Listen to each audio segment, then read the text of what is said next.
Dear students, ഈ video ക്ലാസ്സിലൂടെ നമ്മൾ discuss ചെയ്യുന്ന ടോപ്പിക്ക്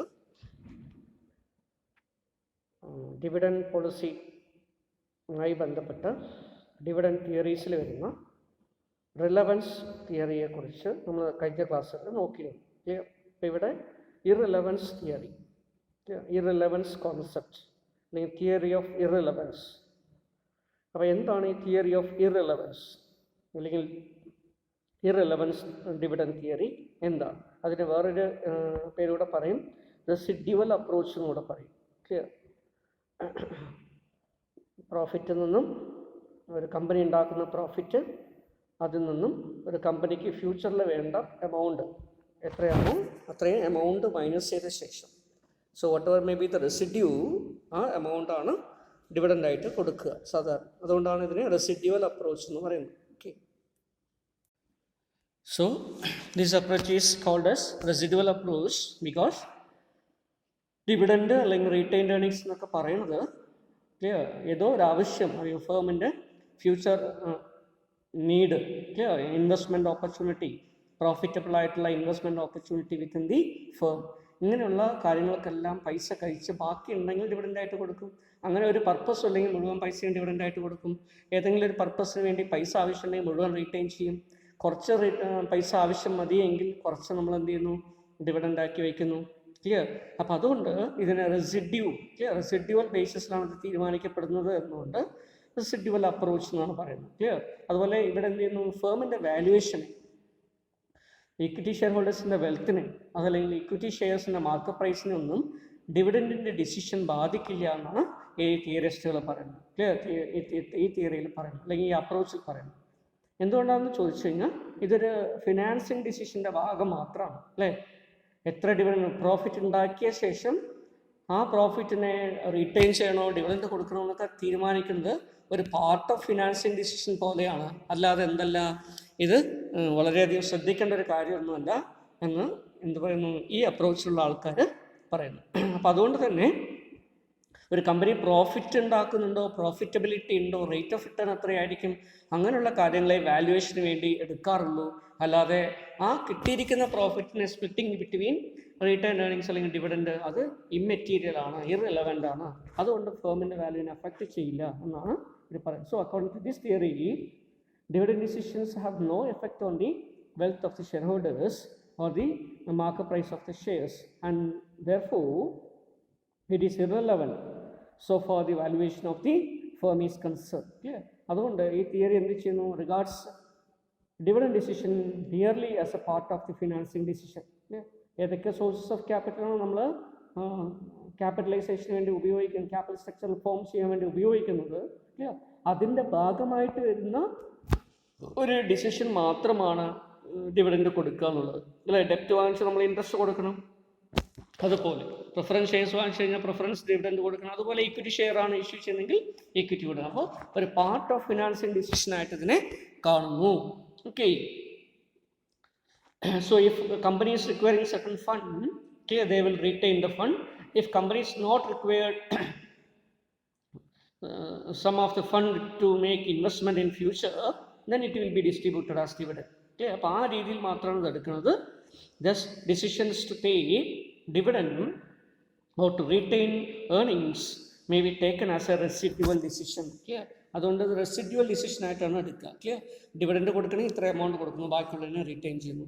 അല്ലെങ്കിൽ ഒരു ഫേമിന് ഇൻവെസ്റ്റ്മെൻറ്റ് ഓപ്പർച്യൂണിറ്റി ഉണ്ടെങ്കിൽ അതിന് വേണ്ടിയുള്ള പൈസ എടുത്തു വയ്ക്കുന്നു, ബാക്കിയുള്ളത് ഡിവിഡൻഡായിട്ട് കൊടുക്കുന്നു. ക്ലിയർ? അപ്പോൾ അതുകൊണ്ട് മിച്ചം എന്ത് അവശേഷിക്കുന്നോ അതാണ് ഡിവിഡൻഡായിട്ട് കൊടുക്കപ്പെടുക. അതുകൊണ്ട് റെസിഡ്യുവൽ ഡിസിഷനായിട്ടാണ് ഇത് വരിക. ക്ലിയർ? അതുകൊണ്ടാണ് ഇതിന് റെസിഡ്യുവൽ അപ്രോച്ച് എന്ന് പറയുന്നത്. ഓക്കെ, അപ്പോൾ ഹയർ റിട്ടേൺ ഓൺ ഇൻവെസ്റ്റ്മെൻറ്റ് അല്ലെങ്കിൽ പ്രോഫിറ്റബിലിറ്റി, ഇതൊക്കെ നമ്മൾ വാല്യുവേഷന് വേണ്ടി എടുക്കുള്ളൂ, അല്ലാതെ ഇത് എടുക്കില്ല എന്നാണ് പറയുന്നത്. ക്ലിയർ? അങ്ങനെ എടുക്കാത്തത് കൊണ്ട് തന്നെ, കൺസിഡർ ചെയ്യപ്പെടാത്തത് കൊണ്ട് തന്നെ എത്ര ഡിവിഡൻഡ് കൊടുത്തു, എത്ര റീറ്റെയിൻ ചെയ്തു എന്നുള്ളത് ഫേമിൻ്റെ വാല്യൂവിനെയോ അല്ലെങ്കിൽ ഇക്വിറ്റി ഷെയർ ഹോൾഡേഴ്സിൻ്റെ വെൽത്തിനെയോ മാർക്കറ്റ് പ്രൈസിനെയോ ഒന്നും ബാധിക്കില്ല എന്ന് ഇത്തരം തിയറിസ്റ്റുകൾ പറയുന്നു. Okay, so if the firm is not in a position to find a profitable investment opportunity, then investors would be preferred to receive earnings in the form of dividend. If a firm is having a sufficient clear belief that there is an investment opportunity exists in the future, and they will retain the money. Clear? Investors will not insist for dividend, clear, but the profit will be retained for such a future purpose. Okay, അപ്പോൾ അതുകൊണ്ട് തന്നെ ഇവിടെ എന്ത് സംഭവിക്കുന്നു, retention അല്ലെങ്കിൽ dividend എന്നൊക്കെ പറയുന്നത് ഈ രീതിയിൽ നടത്തപ്പെടുന്ന ഒരു കാര്യം മാത്രമാണ്, ഒരു റെസിഡ്യുവൽ ആയിട്ടുള്ള ഡിസിഷൻ മാത്രമാണെന്ന് clear. So if it has A profitable investment opportunities, otherwise it should be distributed as dividend. Okay, so ഇങ്ങനെ വരുന്ന ഒരു തിയറിയിൽ ഏറ്റവും പ്രധാനപ്പെട്ട ഒരു തിയറി ഇതാണ് റെസിഡ്യുവൽ തിയറി എന്ന് പറയുന്നത്. ക്ലിയർ. ഈ റെസിഡ്യുവൽ അപ്രോച്ച് ഏതിൻ്റെ ഭാഗമായിട്ട് വരുന്നതാ, ഇർറിലവൻസുമായി ബന്ധപ്പെട്ട് വരുന്ന ഒരു തിയറിയാണ് residual approach. Clear. So this is one of the theory in the irrelevance concept, irrelevance, clear, school of thought. Clear. ഇപ്പോൾ ഡിവിഡൻഡ് പോളിസിയുടെ കേസസിൽ ഇറലവൻസുമായി ബന്ധപ്പെട്ട് വരുന്ന ആദ്യത്തെ തിയറിയാണ് റെസിഡ്യുവൽ തിയറി അല്ലെങ്കിൽ റെസിഡ്യുവൽ അപ്രോച്ച്. ഇനി രണ്ടാമതൊരു തിയറി കൂടെ ഉണ്ട്, that is called MM theory, Modigliani and Miller approach. Clear. ഇതാണ് മോസ്റ്റ് കോമൺ ആയിട്ടുള്ള ഇറലവൻസ് തിയറി ആയിട്ട് നമ്മൾ അറിയപ്പെടുന്നത്. ക്ലിയർ. ഈ റെസിഡ്യുവൽ തിയറി മോസ്റ്റ് പ്രോബബ്ലി എന്താണ്, നമുക്ക് എംപറിക്കലായിട്ട് ടെസ്റ്റ് ചെയ്യാനൊന്നും പറ്റില്ല, it can not be tested empirically. പക്ഷേ നമുക്ക് തിയററ്റിക്കലായിട്ട് തന്നെ എന്ത് ചെയ്യാൻ പറ്റും, സബ്സ്റ്റാൻഷിയേറ്റ് ചെയ്യാൻ പറ്റും, ഡിസ്ക്രൈബ് ചെയ്തിട്ട് സബ്സ്റ്റാൻഷിയേറ്റ് ചെയ്യാൻ പറ്റും. പക്ഷേ MM അപ്രോച്ച് അതിനൊരു ഫോർമുല തന്നെ കൊണ്ടുവന്നു. Clear. They have devised A formula, A model. Clear. അതിന് MM മോഡൽ എന്ന് പറയുന്നു. അവരൊരു ഹൈപ്പോത്തിസിസ് ഫോം ചെയ്യുകയും ആ ഹൈപ്പോത്തിസിസ് ടെസ്റ്റ് ചെയ്യുന്നതിന് വേണ്ടി ഒരു ഫോർമുല ഡിവൈസ് ചെയ്ത്, മോഡൽ ഡിവൈസ് ചെയ്ത് ആ മോഡലിലൂടെ എന്ത് ചെയ്തു, ഇത് പ്രൂവ് ചെയ്തു. എന്ത്, ഈ dividend decisions. Clear. That is എത്ര പ്രോഫിറ്റിൽ നിന്ന് എത്ര റിട്ടേൺ ചെയ്യുന്നു, എത്ര ഡിവിഡൻഡ് ആയിട്ട് കൊടുക്കുന്നു, പേ ഔട്ട് റേഷ്യോ എത്രയാണ്, ഡിവിഡൻഡ് റീറ്റൻഷൻ റേഷ്യോ എത്രയാണ്. Clear. Retention ratio pay out ratio നമ്മളൊക്കെ തമ്മിലുള്ള റേഷ്യോ അല്ലെങ്കിൽ പ്രപ്പോർഷൻ ഫേമിൻ്റെ വാല്യൂവിനെയോ മാർക്കറ്റ് പ്രൈസിനെയോ അഫക്റ്റ് ചെയ്യുന്നതല്ല എന്നവർ പ്രൂവ് ചെയ്തിട്ടുണ്ടായിരുന്നു. ക്ലിയർ. അപ്പോൾ അതിനു വേണ്ടി കൊണ്ടുവന്നിട്ടുള്ളൊരു ഹൈപ്പോത്തിസിസിന് നമ്മൾ MM ഹൈപ്പോത്തിസിസ് എന്ന് പറയും. ക്ലിയർ. മോഡിഗ്ലിയാനി ആൻഡ് മില്ലറാണ് ഇത് കൊണ്ടുവന്നുണ്ട്. അതുകൊണ്ട് തന്നെ MM മോഡിഗ്ലിയാനി, ആദ്യത്തെ M stand for Modigliani, second M for Miller. Clear. So Modigliani and Miller. Clear. So ഇത് രണ്ടും കൂടെ ചേർന്ന് നമ്മൾ MM മോഡൽ എന്ന് പറയുന്നു. ഇതൊരു ഹൈപ്പോത്തിസിസ് ആയിട്ട് കൊണ്ടുവന്നുകൊണ്ട് ഇതിനെ MM ഹൈപ്പോത്തിസിസ് എന്ന് വേണമെങ്കിലും പറയാം. ക്ലിയർ. MM ഹൈപ്പോത്തിസിസിനെ കുറിച്ച് നമ്മൾ നേരത്തെ കേട്ടിട്ടുണ്ടാകും ചിലപ്പോൾ അല്ലേ. ഇതേപോലെ തന്നെ MM വേറൊരു ഹൈപ്പോത്തിസിസ് കൂടെ കൊണ്ടുവന്നിട്ടുണ്ട്, that is related to capital structure. Clear. Capital സ്ട്രക്ചറിൽ ഡെപ്റ്റിൻ്റെ കമ്പോണൻസ് ഫേമിൻ്റെ വാല്യൂവിനെ എഫക്റ്റ് ചെയ്യുമോ എന്നുള്ള ഒരു ക്വസ്റ്റ്യൻ വന്ന സമയത്ത് അല്ലേ, നമ്മൾ ആ സമയത്ത് നോക്കണ്ടായി. അവിടെയും റിലവൻസ് ആയിട്ടും ഇറലവൻസ് ആയിട്ടും രണ്ട് തരത്തിലുള്ള തിയറിസ്റ്റ് അല്ലേ ഉണ്ടായിരുന്നു. അതിൽ ഇറലവൻസ് ആയിട്ട് പറയുന്നതാണ് മോഡിഗ്ലിയാനി ആൻഡ് മില്ലർ അപ്രോച്ച്. അവിടെയും ഇറലവൻസ് ആണ് പറഞ്ഞത്. ഒരു കമ്പനിയുടെ ക്യാപിറ്റൽ സ്ട്രക്ചറിൽ ക്യാപിറ്റൽ ഗിയറിംഗ് കൊണ്ടുവന്നതിൻ്റെ ഫലമായിട്ട്, ഡെപ്റ്റ് കൂട്ടുന്നതിൻ്റെ ഫലമായിട്ട്, ലിവറേജ് കൊണ്ടുവരുന്നതിൻ്റെ ഫലമായിട്ട് എന്ത് വരണമെന്നില്ല, ഫേമിൻ്റെ വാല്യൂവിനെ അത് ബാധിക്കില്ല എന്നാണ് MM പറയുന്നത്. ക്ലിയർ. അപ്പോൾ അത്തരത്തിൽ വന്നാണ് ക്യാപിറ്റൽ സ്ട്രക്ചർ തിയറി. ഇവിടെ എന്ത് ചെയ്യുന്നു, ഡിവിഡൻഡിൻ്റെ കേസസ് അവർ ഇതേപോലെ ഇറലവൻസ് ആയിട്ടാണ് പറയുന്നത്. So Modigliani and Miller have expressed in the most comprehensive manner the support of the theory of irrelevance. Okay, അപ്പോൾ അതിന് വേണ്ടി അവർ എന്ത് ചെയ്തു, the dividend policy has no effect on the market price of the share and the valuation of the firm is determined by the earning capacity, and valuation of the firm is determined by the earning capacity, profitability, rate of return. അങ്ങനെയുള്ള കാര്യങ്ങൾക്കൊക്കെ അനുസരിച്ചിട്ടാണ് അല്ലെങ്കിൽ investment പോളിസിയൊക്കെ അനുസരിച്ചിട്ടാണ് നിശ്ചയിക്കപ്പെടുക, അല്ലാതെ ഡിവിഡൻഡിൻ്റെ decision ഫലമല്ല. അതുപോലെ splitting of earnings between retained earnings and dividends may be in any manner the firm's life does not affect the value of the firm. Okay, അപ്പോൾ അതുകൊണ്ട് as observed by MM under conditions of perfect capital, അതിനുവേണ്ടി കുറച്ചൊരു postulation കൊണ്ടുവന്നുണ്ട്, കുറച്ച് assumption കൊണ്ടുവന്നുണ്ട്. Clear. So under condition of capital market situation, perfect capital market situation, rational investors, absence of tax, then discrimination between dividend income and capital appreciation. Clear. No discrimination between dividend income and capital appreciation. Clear. Given the firm's investment policy is the investment policy may have no influence on the market price of the shares. അപ്പോൾ അതിന് വേണ്ടിയിട്ട് ഒരു assumptions ഒക്കെ കൊണ്ടുവന്നിരിക്കുന്നു. ആ അസംഷൻസിൻ്റെ ഒക്കെ അടിസ്ഥാനത്തിൽ പറയാണ്, clear, ഒരു ഫേമിൻ്റെ ഡിവിഡൻഡ് പോളിസി ഫേമിൻ്റെ വാല്യുവേഷനെ സ്വാധീനിക്കില്ല, അഫക്റ്റ് ചെയ്യില്ല. Okay. Then assumptions of the MM hypothesis. എന്തൊക്കെയാണ് MM ഹൈപ്പോത്തിസിസിന് വേണ്ടിയിട്ടുള്ള അസംഷൻ? അപ്പോൾ ഓൾറെഡി പറഞ്ഞിട്ടുള്ള കാര്യം തന്നെയാണ് അല്ലേ, മുൻപ് പറഞ്ഞതുപോലെ തന്നെ there are perfect capital market situation. ഇതെല്ലാം നമ്മൾ എഫിഷ്യൻറ്റ് മാർക്കറ്റ് സിറ്റുവേഷൻസിൽ പറഞ്ഞതാണ് അല്ലേ. എഫിഷ്യൻറ്റ് മാർക്കറ്റ് ഹൈപ്പോത്തിസിസ് ഒക്കെ പഠിക്കുമ്പോൾ അതേപോലെ തന്നെയാണ് ഇവിടെ മൊറോലസ് അതേ കണ്ടീഷൻസ് തന്നെയാണ് ഇവിടെ. ക്ലിയർ. അപ്പോൾ മോഡിഗ്ലിയാനി ആൻഡ് മില്ലർ അസ്യൂം ചെയ്യുന്നത് മാർക്കറ്റൊക്കെ എഫിഷ്യൻ്റ് ആണ്.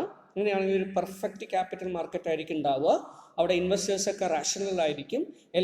എല്ലാവരും ബുദ്ധി ഉപയോഗിച്ചിട്ട് ട്രേഡ് ചെയ്യുള്ളൂ, വാങ്ങിക്കുകയും വിൽക്കുകയും ചെയ്യുള്ളൂ അല്ലേ. അതുപോലെ തന്നെ ട്രാൻസാക്ഷൻ കോസ്റ്റ് വളരെ കുറവായിരിക്കും. ക്ലിയർ. അതുപോലെ തന്നെ ടാക്സ് എക്സിസ്റ്റ് ചെയ്യുന്നില്ല. ഓക്കെ. അതുപോലെ തന്നെ ക്യാപിറ്റൽ ഗെയിനും ഡിവിഡൻറ്റും തമ്മിലുള്ള ടാക്സ് റേറ്റിൽ വ്യത്യാസമൊന്നുമില്ല. There is no difference between clear tax rate of in dividend as well as capital gain. Capital ഗെയിനും ടാക്സിനും ഒക്കെ ഒരേ റേറ്റ് ഓഫ് ടാക്സ് തന്നെയാണ് വരിക. ക്ലിയർ. ഡിവിഡൻഡ് ആയിക്കോട്ടെ ക്യാപിറ്റൽ ഗെയിൻ ആയിക്കോട്ടെ ഒരേ റേറ്റിൽ തന്നെയാണ് ടാക്സ് ചെയ്യുന്നത്. അങ്ങനെ കുറേ അസംഷൻസ് ആണ് അവർ കൊടുക്കുന്നത്. Clear. So investors behave rationally. Clear. അപ്പോൾ അവർക്ക് പ്രോഫിറ്റബിൾ ആയിട്ടുള്ള തരത്തിലുള്ളൊരു തീരുമാനമേ അവർ എടുക്കുള്ളൂ. അങ്ങനെയാണ് റാഷണാലിറ്റി അല്ലേ. Then information about the company. അതുപോലെ തന്നെയാണ് ഇൻഫർമേഷൻ ഫ്രീ ഫ്ലോ അല്ലേ. ഇൻഫർമേഷൻ്റെ ഫ്ലോ ഫ്രീ ആണ്, എല്ലാവർക്കും ആക്സസ് കിട്ടുന്നു. ഇതൊക്കെ എഫിഷ്യൻറ്റ് മാർക്കറ്റിൻ്റെ ഒരു പ്രത്യേകതയാണ്. അതേ തന്നെയാണ് ഇവിടെയും എത്തില്ല. എല്ലാവർക്കും ഈക്വൽ ആക്സസ് ടു ഇൻഫർമേഷൻ ഉണ്ട്. And there are no flotation cost or transaction cost. No investor is large enough to create the market price of the share അല്ലേ. ഒരു മാർക്കറ്റ് പ്രൈസ് ഒരു കമ്പനിയുടെ മാർക്കറ്റ് പ്രൈസിനെ അഫക്റ്റ് ചെയ്യുന്നതിന് ക്ലിയർ ഒരു particular ഇൻവെസ്റ്റേഴ്സിനെ കൊണ്ട് മാത്രം കഴിയില്ല. ക്ലിയർ. കാരണം എന്താ, അത്രയും large number of retail investors വളരെയധികം ഉണ്ട്. ക്ലിയർ. അപ്പോൾ അതുകൊണ്ട് തന്നെ ഒരാൾ വിചാരിച്ചാൽ മാത്രം ഇത് കഴിയില്ല. Then no investors can affect. Clear. Then next one is there are no taxes or tax rate വളരെ കുറവാണ് നമ്മൾ അസ്യൂം ചെയ്യുന്നു. And there is no difference in the tax rate of capital gain as well as dividend. The firm has a rigid investment policy. Okay. Then there is no risk or uncertainty with regard to the future of the firm. Clear. ഫേമിന് continued existence ഉണ്ട്. റിസ്ക്കും uncertainty ഒക്കെ ഇപ്പോൾ ഉള്ള പോലെ തന്നെയാണ് ഫ്യൂച്ചറിലും വരിക. അങ്ങനെയൊക്കെ ഉള്ള ഒരു അസംഷനിലാണ് ഈ തിയറി കൊണ്ടുവന്നിരിക്കുന്നത്. Clear. So argument of argument എന്താണ് എമ്മിൻ്റെ ആർഗ്യുമെൻറ്റ്? ഇതനുസരിച്ച് നോക്കുകയാണെങ്കിൽ നമുക്കറിയാൻ പറ്റും ഓക്കെ. ഒരു ഷെയർ ഹോൾഡറെ സംബന്ധിച്ചിടത്തോളം ഇത്തരത്തിലുള്ളൊരു സിറ്റുവേഷൻസിൽ ഡിവിഡൻ്റായിട്ട് കിട്ടിയാലും ഒരേ ടാക്സ്. കമ്പനി അവിടെ റീറ്റെയിൻ ചെയ്ത് ക്യാപിറ്റൽ ഗെയിൻ ഷെയറിൻ്റെ പ്രൈസ് കൂടി ക്യാപിറ്റൽ ഗെയിൻ വന്നാലും ഒരേ ടാക്സ്. അപ്പോൾ അവർക്ക് ഡിവിഡൻഡ് കിട്ടിയാലും റീറ്റെയിൻ ചെയ്താലും ഒരേപോലെ തന്നെയല്ലേ ഉണ്ടാവുള്ളൂ അല്ലേ. അതുപോലെ തന്നെ ഒരു പെർഫെക്റ്റ് ക്യാപിറ്റൽ മാർക്കറ്റ് സിറ്റുവേഷൻ ആണെന്ന് വിചാരിക്കുക. ക്ലിയർ. അവിടെ എല്ലാ ആളുകൾക്കും സെയിം ഇൻഫർമേഷൻ കിട്ടുന്നു. വളരെ കൂടുതൽ ആൾക്കാർ പങ്കെടുക്കുന്നു.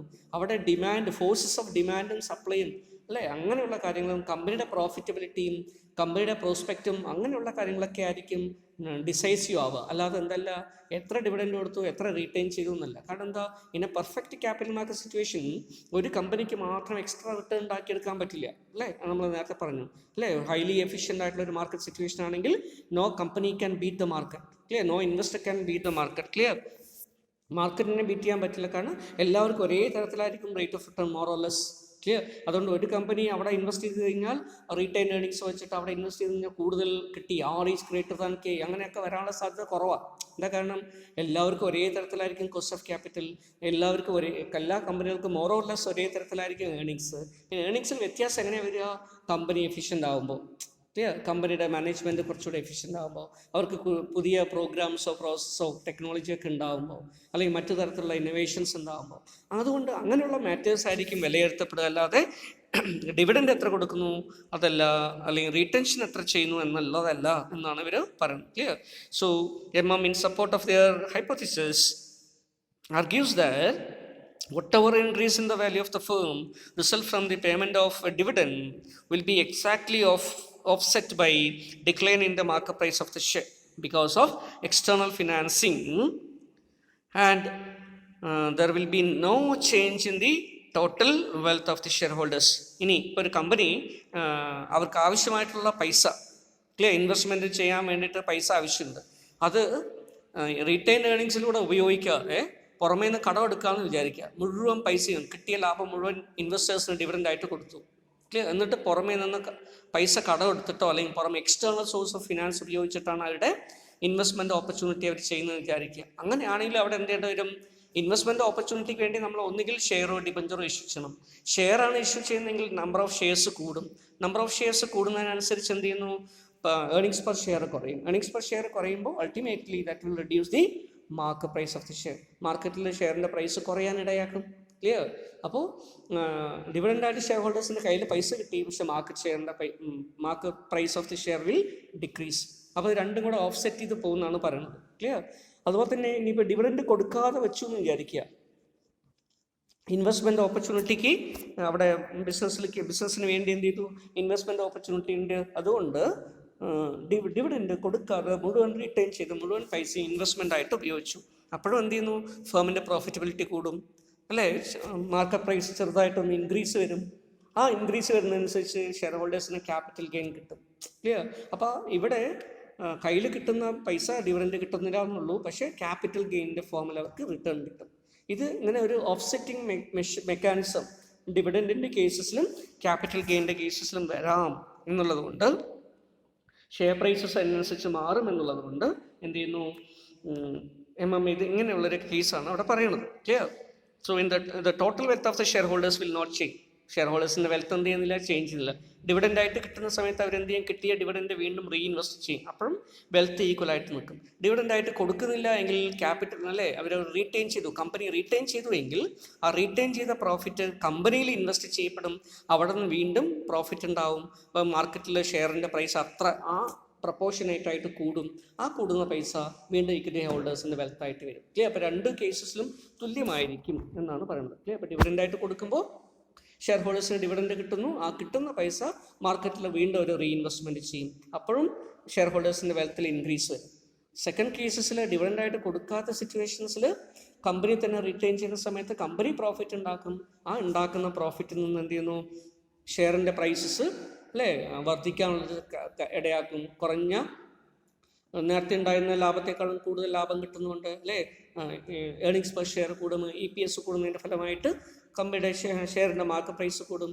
അപ്പോഴും number of share into market price ചെയ്യുമ്പോൾ ഇക്വിറ്റി ഷെയർ ഹോൾഡേഴ്സിൻ്റെ വെൽത്ത് ഓൾമോസ്റ്റ് മോറോലെസ് സെയിം തന്നെ ആയിരിക്കും എന്നാണ് MM പറയുന്നത്. Clear? So this will increase in the number of shares. External sources ആണ് ഉപയോഗിക്കുന്നതെങ്കിൽ നമ്പർ ഓഫ് ഷെയർസ് ഇൻക്രീസ് ചെയ്യും. അങ്ങനെ ഇൻക്രീസ് ചെയ്തതിൻ്റെ ഫലമായിട്ട്, അല്ലെങ്കിൽ ഇൻട്രസ്റ്റ് ആണ് കൊടുക്കുന്നതെങ്കിൽ ഇൻട്രസ്റ്റ് ചാർജിൻ്റെ ഫലമായിട്ട് പ്രോഫിറ്റ് കുറയും. അല്ലെങ്കിൽ നമ്പർ ഓഫ് ഷെയർസ് ആണ് ഇൻക്രീസ് ചെയ്യുന്നതെങ്കിൽ പ്രോഫിറ്റ് കൂടുതൽ കിട്ടിയാലും നമ്പർ ഓഫ് ഷെയർസ് ഇൻക്രീസ് ചെയ്യുന്നതിൻ്റെ ഫലമായിട്ട് ഏർണിങ്സ് പെർ ഷെയർ കുറഞ്ഞു വരും. അപ്പോൾ മാർക്കറ്റിലെ ഷെയറിൻ്റെ പ്രൈസ് കുറയും. ക്ലിയർ? അപ്പോൾ ഇക്വിറ്റി ഷെയർ ഹോൾഡേഴ്സിൻ്റെ വെൽത്ത് അതിനനുസരിച്ച് പ്രപ്പോർഷനേറ്റ് ആയിട്ട് കുറഞ്ഞു വരും. ക്ലിയർ? ഈ രീതിയിൽ MM എന്ത് ചെയ്യുന്നു, ആർഗ്യുമെൻ്റ് ചെയ്യുന്നു. ക്ലിയർ? അങ്ങനെ ആർഗ്യൂ ചെയ്തിട്ടാണ് അവർ എന്ത് സബ്സ്റ്റാൻഷിയേറ്റ് ചെയ്യുന്നത്, ഡിവിഡൻഡ് ഡിസിഷൻസ് എന്ന് പറയുന്നത് ഫേമിൻ്റെ വാല്യൂവിനെയോ മാർക്കറ്റ് പ്രൈസിനെയോ സ്വാധീനിക്കാൻ പറ്റുന്ന ഒന്നല്ല. They are irrelevant. ക്ലിയർ? അതുകൊണ്ട് ഇർറിലവൻറ്റ് ആണ് എന്ന് ഒരു സബ്സ്റ്റാൻഷിയേറ്റ്. ക്ലിയർ? അങ്ങനെ സബ്സ്റ്റാൻഷിയേറ്റ് ചെയ്യുന്നതിന് വേണ്ടി they have use A certain formula. Clear? അപ്പോൾ നമുക്ക് ആ ഫോർമുല ഒന്ന് ജസ്റ്റ് നോക്കാം. സാധാരണ നമുക്കൊരു ഇവിടെ മോഡേൺ പീരീഡിൽ MM-ൻ്റെ ഒരു പ്രത്യേകത, ബാക്കിയുള്ള തിയറിയൊക്കെ ട്രഡീഷണൽ പീരീഡ് തൊട്ടുണ്ടായിരുന്ന തിയറിയാണ്. പക്ഷേ MM തിയറി കൊണ്ടുവന്നത് മോഡേൺ പീരീഡിലാണ്, 1960s ശേഷം 70-80 ആ പീരീഡിലാണ് വരുന്നത്. അതുകൊണ്ട് തന്നെ ഇവിടെ time value of money consider ചെയ്തിട്ടാണ് കാൽക്കുലേഷൻസ് ഒക്കെ ചെയ്യുന്നത് കേട്ടോ. അപ്പോൾ അങ്ങനെ time value of money consider ചെയ്യുന്നതിൻ്റെ ഫലമായിട്ട് കോസ്റ്റ് ഓഫ് ഇക്വിറ്റി കൊണ്ട് നമ്മൾ അതിനെ എന്ത് ചെയ്യുന്നു, ഡിസ്കൗണ്ടിങ് ചെയ്യും. ക്ലിയർ? അപ്പോൾ ഒരു ഫേമിൻ്റെ മാർക്കറ്റ് പ്രൈസ് എന്ന് പറയുമ്പോൾ നമ്മൾ നേരത്തെ പഠിച്ചിട്ടുണ്ട്, ഡിസ്കൗണ്ടഡ് ക്യാഷ് ഫ്ലോ അപ്രോച്ച് അനുസരിച്ചിട്ട് പഠിച്ചിട്ടുണ്ട്, അല്ലേ? എന്താണത്? ഫണ്ടമെന്റൽസ് ഓഫ് ഇൻവെസ്റ്റ്മെന്റ് പഠിച്ചിരിക്കുന്നത് P0 ഈക്വൽ ടു, അല്ലേ, future stream of dividend, clear, plus price at the end of the അല്ലേ, period divided by 1 + KE. Clear? ഇതാണ് നമ്മൾ പഠിച്ചിരിക്കുന്നത്. ഓക്കെ. അപ്പോൾ ഒരു വർഷമാണെന്ന് വിചാരിക്കും, ഒരു വർഷത്തിൻ്റെ അവസാനം കിട്ടുന്ന ഡിവിഡൻഡോ ഒരു വർഷത്തിൻ്റെ അവസാനം ഷെയറിൻ്റെ പ്രൈസ് എത്രയായിട്ട് മാറുമോ ആ പ്രൈസ്, അല്ലേ, ഇത് രണ്ടും കൂടിയിട്ടാണ് അവർക്ക് കിട്ടുക. ഡിവൈഡഡ് ബൈ, അല്ലേ, 1 + KE. ഏത് റേറ്റ് വെച്ചിട്ടാണോ ഇവരിത്, അല്ലേ, KE വെച്ചിട്ട് നമുക്ക് ചെയ്യുകയാണെങ്കിൽ നമുക്ക് എന്ത് കിട്ടും, P0 കാൽക്കുലേറ്റ് ചെയ്യാൻ പറ്റും, ഇൻട്രിൻസിക് വാല്യൂ കാൽക്കുലേറ്റ് ചെയ്യാൻ പറ്റും. ഇതിനാണ് നമ്മൾ ഇൻട്രിൻസിക് വാല്യൂ അല്ലെങ്കിൽ present value of the share എന്നൊക്കെ പറയാം. ഇങ്ങനെ കാൽക്കുലേറ്റ് ചെയ്യുന്ന present value of the share നമ്മൾ P0 എന്ന് ഡിനോട്ട് ചെയ്യും. Clear? Intrinsic value or P0. Clear? So P0 stand for market price per share at the beginning of the period. Clear? Or prevailing market price of the share. ഒന്നുകിൽ മാർക്കറ്റിലുള്ള price എടുക്കുക, അല്ലെങ്കിൽ ഈ ഇതുവഴി നമുക്ക് calculate ചെയ്തെടുക്കാൻ പറ്റും. Clear? Next one is D1, അല്ലേ? ഇതിൽ വരുന്ന D1 എന്താ, dividend at the end of the period ഒരു വർഷമാണെങ്കിൽ 1, ക്ലിയർ. P1 എന്താ dividend price at the end of the period, that is ഒരു വർഷത്തെയാണെങ്കിൽ P1, ക്ലിയർ. ദെൻ KE എന്താണ് കോസ്റ്റ് ഓഫ് ഇക്വിറ്റി. ഈ രീതിയിൽ കാൽക്കുലേറ്റ് ചെയ്യുന്നതാണ് നമ്മുടെ P0 എന്ന് പറയുന്നത്, ക്ലിയർ. ദെൻ ഇതിനെ ഉപയോഗിച്ച് നമുക്ക് എന്ത് കണ്ടുപിടിക്കാൻ പറ്റും? P1 കണ്ടുപിടിക്കാൻ പറ്റും. ഒരു വർഷത്തിന് അവസാനം വരുന്ന പ്രൈസ് എന്തായിരിക്കും നമുക്ക് കാൽക്കുലേറ്റ് ചെയ്യാൻ പറ്റും, ക്ലിയർ. അപ്പോൾ കറണ്ട് മാർക്കറ്റ് പ്രൈസ് നമുക്ക് തന്നിട്ടെന്ന് വിചാരിക്കാം. ഈ ഫോർമുലയെ നമ്മൾ എന്ത് ചെയ്താൽ മതി? ചെറുതായിട്ടൊന്ന് മോഡിഫൈ ചെയ്താൽ മതി, ക്ലിയർ. അപ്പം അങ്ങനെ മോഡിഫൈ ചെയ്യുകയാണെങ്കിൽ P1 can be calculated, price at the end of the period can be calculated as P0 × 1 + KE minus D1, clear. ഇതിന് നമ്മൾ എന്ത് ചെയ്യുന്നു? ഈ ഫോർമുലയെ മോഡിഫൈ ചെയ്ത് കഴിഞ്ഞാൽ നമുക്ക് P1 കാൽക്കുലേറ്റ് ചെയ്യാൻ പറ്റും, ക്ലിയർ. ഇപ്പോൾ P1 = P1 നമ്മൾ ഇപ്പുറത്തേക്ക് ഇക്വേഷൻ ഇപ്പുറത്ത് കൊണ്ടുവരികയാണ്. അപ്പോൾ P0 കൊണ്ട് വന്നു, ക്ലിയർ. P0 × അല്ലേ, ഇവിടെ ഡിവിഷൻ പോയിട്ട് അപ്പം എന്താവും? മൾട്ടിപ്ലിക്കേഷൻ 1 + KE കൊണ്ട് മൾട്ടിപ്ലൈ ചെയ്യുന്നു, അല്ലേ. ഇവിടെ പ്ലസ് ആയിരുന്നത് എന്തായിട്ട് മാറും? മൈനസ് ആയിട്ട് മാറി, മൈനസ് D1 ആയിട്ട് മാറും, ക്ലിയർ.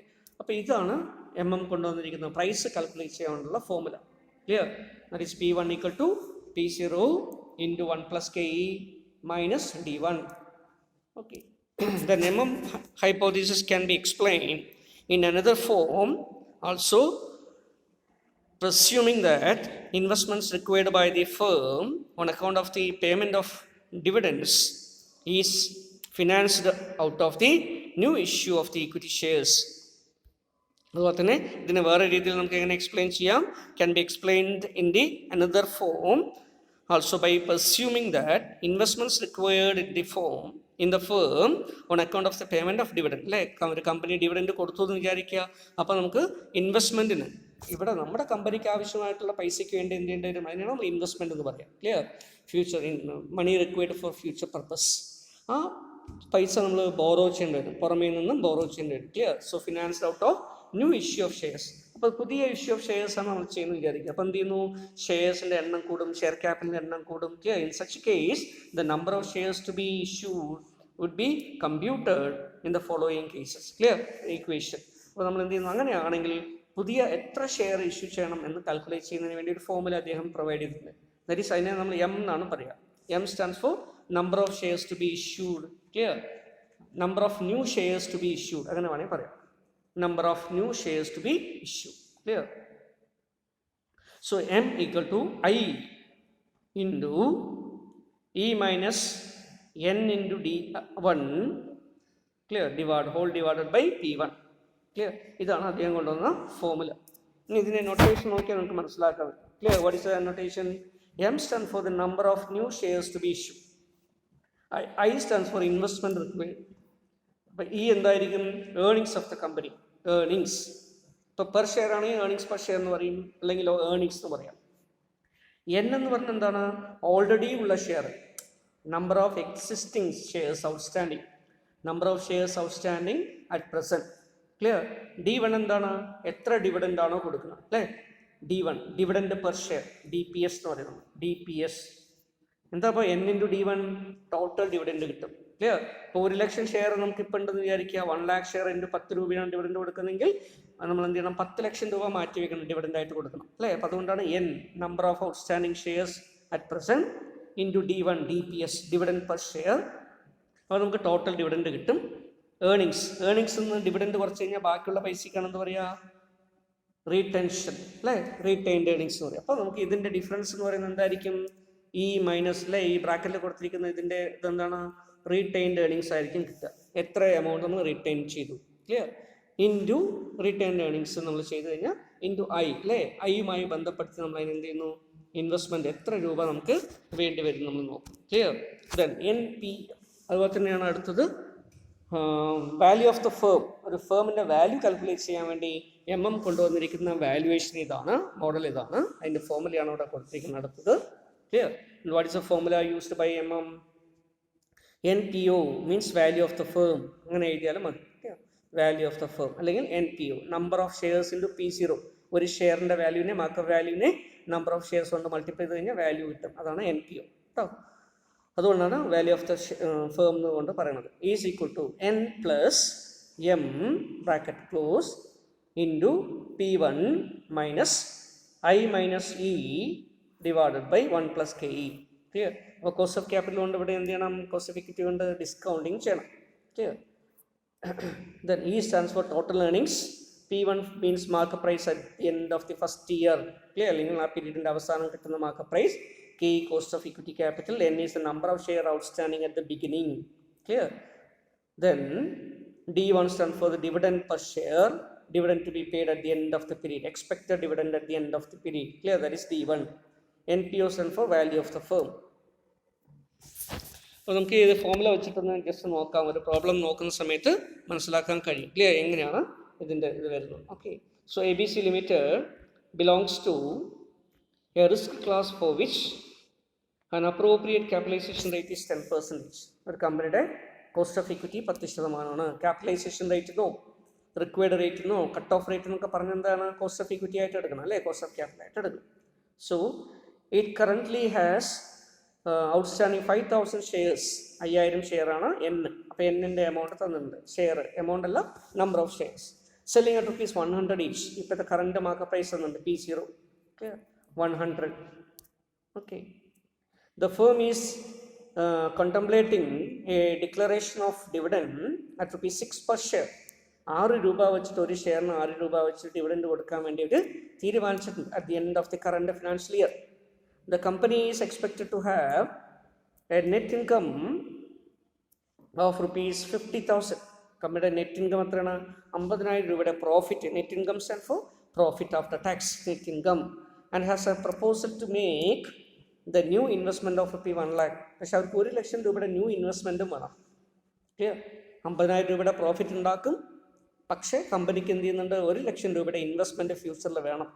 ഓക്കെ, അപ്പോൾ നമ്മളത് ചോദിക്കണം. Show under MM hypothesis the payment of dividend does not affect the value of the firm. അല്ലേ? അപ്പോൾ ഒരു കമ്പനിക്ക് 1 ലക്ഷം രൂപയുടെ ആവശ്യമുണ്ട്. 50,000 രൂപയെ പ്രോഫിറ്റ് നമുക്ക് ഉണ്ടാക്കാൻ പറ്റുള്ളൂ. അപ്പോൾ ഈ 50,000 രൂപയെ നമുക്ക് എന്ത് ചെയ്യാം? ഒന്നുകിൽ വേണമെങ്കിൽ എന്ത് ചെയ്യാം? റീറ്റെയിൻ ചെയ്യാം കംപ്ലീറ്റ് ആയിട്ട്. അല്ലെങ്കിൽ എന്ത് ചെയ്യണം? നേരത്തെ പറഞ്ഞ പോലെ 6 രൂപ വെച്ച് ഡിവിഡൻഡ് കൊടുക്കാം, ബാക്കിയുള്ളതിനെ ഇവിടെ വയ്ക്കാം. അങ്ങനെയും ചെയ്യാം. പക്ഷേ MM പറയുന്നു ഇത് 2 ചെയ്താലും, ഡിവിഡൻഡ് കൊടുത്താലും കൊടുത്തില്ലെങ്കിലും രണ്ടും എന്ത് തന്നെയാണ്? മാർക്കറ്റ് വാല്യൂവിൽ നിന്നും അഫക്റ്റ് ചെയ്യില്ല, രണ്ടും ഇറിലവൻ്റ് ആണ് എന്നാണ് പറയുന്നത്. അപ്പോൾ നമ്മൾ ഈ ഫോമിലേക്ക് ഉപയോഗിച്ച് നമുക്ക് ഇതെങ്ങനെയാണ് MM ഇതിനെ പ്രൂവ് ചെയ്യുന്നത് നമുക്ക് നോക്കാം. ക്ലിയർ? സോ ആദ്യത്തെ സിറ്റുവേഷൻ നമ്മൾ എടുക്കുന്നു, value of the firm and dividends are paid. Dividend കൊടുക്കുകയാണെങ്കിൽ എന്താണ് വാല്യൂ ഓഫ് ദ ഫേം നോക്കുക, അതുപോലെ ഡിവിഡൻഡ് കൊടുക്കുന്നില്ലെങ്കിൽ എന്താണ് വാല്യൂ ഓഫ് ദ ഫേം നോക്കുക. ക്ലിയർ? അപ്പോൾ നമ്മൾ value of the firm calculate ചെയ്യാൻ വേണ്ടി ആദ്യം നമുക്ക് എന്ത് ചെയ്യണം? Price at the end of the period നമ്മൾ കണ്ടുപിടിക്കണം. P1 കാൽക്കുലേറ്റ് ചെയ്യണം. സോ P1 എങ്ങനെ കാൽക്കുലേറ്റ് ചെയ്യുക? P1 = P0 ഇൻറ്റു അല്ലേ 1 + KE - D1. ഇത് നമ്മൾ നേരത്തെ നോക്കിയിട്ടുള്ള ഫോമുലയാണ്. ക്ലിയർ? അപ്പോൾ P0 × 1 + KE - D1. അല്ലേ? ഇനിയിപ്പോൾ ഓരോന്ന് കണ്ടുപിടിക്കാം. വാട്ട് ഈസ് എ D1 എത്രയാണ്? തന്നിട്ടുണ്ട് പ്രോബ്ലം തന്നെ, 6. അല്ലേ? What is A P0? P0 is given as ₹100. KE എത്രയാണ്? 10% അല്ലെങ്കിൽ 0.1. ക്ലിയർ? So it is 10%. ഇനി നമുക്ക് സബ്സ്റ്റിറ്റ്യൂട്ട് ചെയ്താൽ മാത്രം പോരെ? Clear? So P0 100 × 1 + 0.1 - D, that is 6. അപ്പോൾ ഇതിനെ സോൾവ് ചെയ്ത് വരുമ്പോൾ എത്ര വരും? 110 - 6, that is equal to 104. 104 രൂപ എന്ന് കിട്ടും. So this is the price at the end of the year, expected price at the end of the year, 104 രൂപ. ഇനി നമ്മൾ എന്ത് ചെയ്യുന്നു? എത്ര നമ്പർ ഓഫ് ഷെയർസ് ഇഷ്യൂ ചെയ്യണമെന്ന് നോക്കും. ക്ലിയർ? ഡിവിഡൻസ് ആർ പെയ്ഡ് ആണ്, അല്ലേ? 6 രൂപ വെച്ച് ഡിവിഡൻഡ് കൊടുക്കുക. അപ്പോൾ നമുക്ക് എന്ത് ചെയ്യണം? ഇൻവെസ്റ്റ്മെൻറ്റിന് വേണ്ടി എക്സ്റ്റേണൽ സോഴ്സ് ഓഫ് ഫണ്ട് നമ്മൾ എടുക്കേണ്ടി വരും, അല്ലേ? മുഴുവൻ റീറ്റെയിൻഡ് ആണെങ്കിൽ നമുക്ക് ഇൻറ്റേർണൽ സോഴ്സ് ആണ്, ഇവിടെ ആണെങ്കിൽ എക്സ്റ്റേണൽ ഉപയോഗിക്കേണ്ടി വരും. കാരണം എന്താ? ഡിവിഡൻഡ് ആയിട്ട് നമ്മൾ കൊടുക്കുന്നു, അപ്പോൾ പൈസ മുഴുവൻ എന്ത് ചെയ്യേണ്ടി വരുന്നു? പുറമേക്ക് കണ്ടെത്തേണ്ടി വരും. അപ്പോൾ എത്ര രൂപ നമ്മൾ എടുക്കണം, അതിന് എത്ര നമ്പർ ഓഫ് ഷെയർസ് ഇഷ്യൂ ചെയ്യണം, അല്ലേ? അതാണ് നമ്മളിവിടെ നോക്കുന്നത്.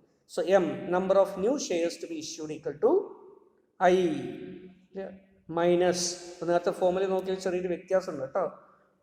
M അവിടെ പറഞ്ഞപ്പോൾ I ഇൻറ്റു എന്നാണ് പറഞ്ഞത്. It is not I into but I minus investment minus earnings. Clear? Within bracket earnings - N × D1, clear, whole divide by P1. ആ രീതിയിൽ വേണം എടുക്കാൻ. I മൈനസ് ആണ്. Okay, so I minus E - ND1 divided by P1. അല്ലേ? I എല്ലാ information നമുക്ക് തന്നിട്ടുണ്ട്. So what is I investment required? It is given as 1 lakh rupee. Clear? Minus within bracket നമ്മൾ എഴുതി വാട്ട് ഈസ് ഏർണിങ്സ്? 50,000 rupees എന്നാണ് തന്നിട്ടുണ്ട്. Clear? And what is N × D1? N = 5,000 shares ആണ്. 6 രൂപ വെച്ചിട്ട് ഒരു ഷെയറിന് ഡിവിഡൻഡ് കൊടുക്കണം. അപ്പോൾ 5000 ഇൻറ്റു 6 അല്ലേ, അത്രയും രൂപ നമ്മൾ ഡിവിഡൻഡ് കൊടുക്കണം. 30,000 റുപ്പീസിന് ഡിവിഡൻഡ് കൊടുക്കണം. Clear? Divided by, clear, what is P1 calculated? P1 is 104. Clear? So P1 calculated is 104. അപ്പോൾ നമ്മൾ തൊട്ട് മുമ്പ് കാൽക്കുലേറ്റ് ചെയ്ത പ്രൈസ്, ക്ലിയർ, 104 രൂപ. അപ്പോൾ അതാണ് P1. അപ്പോൾ അതെടുത്ത് ദെൻ അങ്ങനെ ഇതിനെ റെഡ്യൂസ് ചെയ്ത് വരികയാണെങ്കിൽ ഇതിൻ്റെ ഡിഫറൻസ് എത്ര വരും? 50,000 മൈനസ് 30,000 എന്ന് പറയുമ്പോൾ 20,000 റുപ്പീസ് ഉണ്ടാകും. 1 lakh മൈനസ് 20,000 ചെയ്യുമ്പോൾ 80,000 റുപ്പീസ് വരും. ദെൻ ഡിവൈഡഡ് ബൈ 104 അല്ലേ, ചെയ്യുന്ന സമയത്ത് 700 അല്ലേ, 716.9.3 അങ്ങനെ എന്തോ ആണ് വാല്യൂ വരിക. ക്ലിയർ? ജസ്റ്റ് ഒന്ന് കാൽക്കുലേറ്റ് ചെയ്ത് നോക്കൂ. So value is equal to 769. Clear? 769.23. So 769.23. Clear? So this is the value. Clear? Number of shares. ഇവിടെ ഫ്രാക്ഷണൽ ആയിട്ടാണ് വരുന്നത്. നമ്മളത് കാൽക്കുലേഷൻ എളുപ്പമാക്കാൻ വേണ്ടി ഈ ഫ്രാക്ഷൻ കൂടെ ഉൾപ്പെടുത്തിയിട്ട് നമുക്ക് എടുക്കാം. ക്ലിയർ? 769.23 ഷെയർസ് ഇഷ്യൂ ചെയ്യണം. ഓക്കെ, ഇനി നമ്മൾ എന്ത് ചെയ്യുന്നു? ഇതനുസരിച്ച് വാല്യൂ കാൽക്കുലേറ്റ് ചെയ്തു. ക്ലിയർ? അപ്പോൾ നമ്മൾ പുതിയ നമ്മുടെ ഇൻവെസ്റ്റ്മെൻറ്റിന് വേണ്ടിയിട്ട് 104 രൂപ വെച്ചിട്ട് നമ്മൾ ഷെയർ ഇഷ്യൂ ചെയ്യുകയാണെങ്കിൽ അല്ലേ, എത്ര ഷെയർ ഇഷ്യൂ ചെയ്യണം? 769.23 ഷെയർ ഇഷ്യൂ ചെയ്യണം. ഓക്കെ, അപ്പോൾ നമുക്ക് ഏകദേശം 80,000 രൂപയുടെ അടുത്ത് വാല്യൂ കിട്ടും. ആ 80,000 രൂപ, ക്ലിയർ, പിന്നെ നമ്മൾ മിച്ചം വയ്ക്കുന്ന പ്രോഫിറ്റിൽ നിന്ന് മിച്ചം വെച്ചിട്ടുള്ള 20,000 രൂപ, ക്ലിയർ, ഈ 20,000 രൂപയും കൂടെ ചേർത്ത് 1,00,000 രൂപയുടെ ഇൻവെസ്റ്റ്മെൻറ്റ് നമുക്ക് ചെയ്യാൻ പറ്റും. അപ്പോൾ റീറ്റെയിൻ ചെയ്തിട്ടുള്ള പ്രോഫിറ്റ് ബാക്കിയുള്ളത് 20,000 രൂപയായിരിക്കും. നമ്മൾ പുതിയ ഷെയർ ഇഷ്യൂ ചെയ്യുമ്പോൾ കിട്ടുന്ന പൈസ 80,000 രൂപയായിരിക്കും. ഇത് രണ്ടും കൂടെ ചേർക്കുമ്പോൾ ഇൻവെസ്റ്റ്മെൻറ്റിന് വേണ്ടിയിട്ടുള്ള 1,00,000 രൂപ കിട്ടും. ക്ലിയർ? അതാണ് ഇവിടെ പറയുന്നത്. അപ്പോൾ അങ്ങനെയാണെങ്കിൽ ഇതനുസരിച്ചിട്ട് വാല്യൂ ഓഫ് ദ ഫേം എന്തായിരിക്കും? അപ്പോൾ വാല്യൂ ഓഫ് ദ ഫേമിൻ്റെ ഫോമുല നമ്മൾ എഴുതി NPO, value of the firm അല്ലെ, N ഇൻറ്റു P0 എന്നർത്ഥം കേട്ടോ. N into P0 equal to N plus M bracket then P1 minus bracket I minus E divided by 1 plus KE. അപ്പോൾ നമ്മൾ substitute ചെയ്യുമ്പോൾ N അല്ലേ, already ഉള്ള ബിഗിനിങ്ങിലുള്ള number of shares 5000. ഇവിടെ minus ആണ് കൊടുത്തിരിക്കുന്നത്, പ്ലസ് ആണ് വരുന്നത് കേട്ടോ. 5000 പ്ലസ് അല്ലേ, ഇതിൻ്റെ വാല്യൂ എത്രയാണ്? 80,000 ഡിവൈഡ് ബൈ 104 എത്രയായിട്ട്? 769.23. ഓക്കെ, അതങ്ങനെ തന്നെ എഴുതുക. അപ്പോൾ 5769.23 ഇവിടെ വരും. Okay, into, clear, what is P1? 104. Clear? Minus, clear, ബ്രാക്കറ്റിൽ 1 lakh minus earnings 50,000 divided by അല്ലേ, K ഈക്വൽ ടു 10% അപ്പോൾ 0.1. 1 പ്ലസ് 0.1 ദാറ്റ് ഈസ് 1.1. അപ്പോൾ വീണ്ടും നമ്മൾ റെഡ്യൂസ് ചെയ്യുമ്പോൾ എത്ര വരും? 5 ലക്ഷത്തി അല്ലേ, ഇവിടെ ഇതിൻ്റെ വാല്യൂ വരുന്ന സമയത്ത് നമ്മൾ റെഡ്യൂസ് ചെയ്ത് വരുമ്പോൾ 6 lakh റുപ്പീസ് വരും. ഓക്കെ, ഇത് ഇത്രയും വാല്യൂ ഇതുകൊണ്ട് മൾട്ടിപ്ലൈ 104 കൊണ്ട് ഇത്രയും മൾട്ടിപ്ലൈ ചെയ്ത് കഴിഞ്ഞാൽ നമുക്ക് എത്ര കിട്ടും? 6 lakh റുപ്പീസ് വരും. ഇതിൻ്റെ ഡിഫറൻസ് എടുക്കുമ്പോൾ 50,000 റുപ്യ വരും divided by 1.1. Clear? therefore 5,50,000 divide by 1.1 that is equal to 5 lakh rupee. Clear? Approximately 5 ലക്ഷം രൂപയാണ് value of the firm. Clear? So this is the value of the firm calculated when dividends are paid. Okay, next നമുക്ക് നോക്കാം dividends കൊടുക്കുന്നില്ല എങ്കിൽ എന്ത് സംഭവിക്കും. So value of the firm when dividends are not declared. Dividend കൊടുക്കാതെ declare ചെയ്യാതിരുന്നാൽ എന്താണ് സംഭവിക്കുക? അപ്പോൾ നമ്മൾ ജസ്റ്റ് എന്ത് ചെയ്യുന്നു? ഇതിനെ റീവർക്കൗട്ട് ചെയ്യണം ഓരോന്ന്. ക്ലിയർ? സെയിം പ്രോസസ്സും ഫോമുലയും തന്നെയാണ്. So P1 equal to P1 calculate P0 into 1 plus KE minus D1 ആണ്. ഇവിടെ D1 ഇല്ല അല്ലേ, ഡിവിഡൻഡ് കൊടുക്കില്ല. അപ്പോൾ D1 എന്തായിട്ട് മാറും? 0 ആയിട്ട് മാറും. അത്രേ വ്യത്യാസമുള്ളൂ. So 100 into 1 plus 0.1 minus 0 that is equal to 100 into 1.1 that is 110. So price at the end അല്ലേ 110 രൂപയായിട്ട് മാറുന്നു. പുതിയ ഷെയർ ഒന്നും ഇഷ്യൂ ചെയ്തില്ല, ഡിവിഡൻഡ് ഒന്നും കൊടുക്കുന്നില്ല, പകരം മുഴുവൻ പ്രൈസിയും എന്ത് ചെയ്യുന്നു? റീറ്റെയിൻ ചെയ്യണം. അങ്ങനെ റീറ്റെയിൻ ചെയ്യുമ്പോൾ എന്ത് ചെയ്യുന്നു? അത് റീഇൻവെസ്റ്റ് ചെയ്യുമ്പോൾ അപ്പോൾ ഇക്വിറ്റി ഷെയർ ഹോൾഡേഴ്സിൻ്റെ EPS കൂടും, വെൽത്ത് കൂടും, ഷെയറിൻ്റെ പ്രൈസ് കൂടാൻ സാധ്യതയുണ്ട്. അപ്പോൾ 110 രൂപയായിട്ട് വർദ്ധിക്കും ഏത് share price at the end of the year. Clear? The number of shares to be issue. അപ്പോൾ അത് നോക്കുകയാണെങ്കിൽ എം വാല്യൂ നോക്കുകയാണെങ്കിൽ I investment minus E earnings minus N into D1 divided by P1. Clear? അപ്പോൾ അത് വെച്ച് നോക്കുക. I is 1 lakh rupee അല്ലെ, minus E 50,000. ഡിവിഡൻഡേ കൊടുക്കുന്നില്ല. അപ്പോൾ N എന്ന് പറയുന്നത് 5000 രൂപയാണ്. 5000 ഇൻറ്റു 0. 5000 ഇൻറ്റു 0 എത്രയാണ്? 0 തന്നെയാണ്. അതുകൊണ്ട് അവിടെ 0 മാത്രം ഇട്ടേക്കും. ഡിവൈഡഡ് ബൈ P1 എത്രയാണ്? 110 രൂപ നമ്മൾ നേരത്തെ തൊട്ട് മുമ്പ് കാൽക്കുലേറ്റ് ചെയ്തു അല്ലേ. price when dividends are not declared. Clear? 110 രൂപ. ഡിവൈഡ് ചെയ്യുമ്പോൾ നമുക്ക് എത്ര കിട്ടി? 50,000 ഡിവൈഡഡ് ബൈ 110 കിട്ടി. 50,000 ഡിവൈഡഡ് ബൈ 110 എന്ന് പറയുമ്പോൾ, so what is the value? Just calculate it. So the value will be equal to approximately 454.54. Yeah, 454.54 അല്ലെങ്കിൽ 55 വേണമെങ്കിൽ നമുക്ക് എടുക്കാം. ക്ലിയർ? അപ്പോൾ ഇങ്ങനെ നമുക്ക് നമ്പർ ഓഫ് ഷെയർസ് കിട്ടി. Number of new shares to be issued is almost 455 shares. Clear? അപ്പോൾ ഇത് വെച്ച് നമ്മൾ വീണ്ടും വർക്കൗട്ട് ചെയ്യാം. എന്ത്? Value of the firm calculation. So value of the firm when dividends are not declare, അല്ലെ, n into P0 equal to value of the firm equal to n plus m into P1 minus I minus e divided by 1 plus KE. നമ്മൾ നോക്കുമ്പോൾ n എന്ന് പറയുന്നത് എത്രയാണ്? 5,000 നമുക്കറിയാം, അല്ലെ. ഇതിൻ്റെ value നമുക്ക് എത്രയപ്പോൾ കിട്ടിയത്? 545. ക്ലിയർ? 0.54 അങ്ങനെ സബ്സ്റ്റിറ്റ്യൂട്ട് ചെയ്യുക, രണ്ടും കൂടെ കൂട്ടുക. അപ്പോൾ എത്ര കിട്ടും നമുക്ക്? ഇതിൻ്റെ രണ്ടും കൂടെ ചേർത്തിട്ട് 5454.54 കിട്ടും. ക്ലിയർ? ഇതിൻ്റെ രണ്ടും കൂടെ ഉള്ള വാല്യൂ 5455 അല്ലേ, 5454.55. ക്ലിയർ? ഇപ്പോൾ ഈ രീതിയിൽ നമുക്കൊരു ഷെയർസിൻ്റെ എണ്ണം കിട്ടും. ഇവിടെ ടോട്ടൽ നമ്പർ ഓഫ് ഷെയർ 110 റുപ്പിയാണ് ഇവിടെ വരുന്നത് കേട്ടോ. 110 ആണ്, 1.1 അല്ല, 110. Okay, correct it as 110. Okay, then minus I stands for 1 lakh.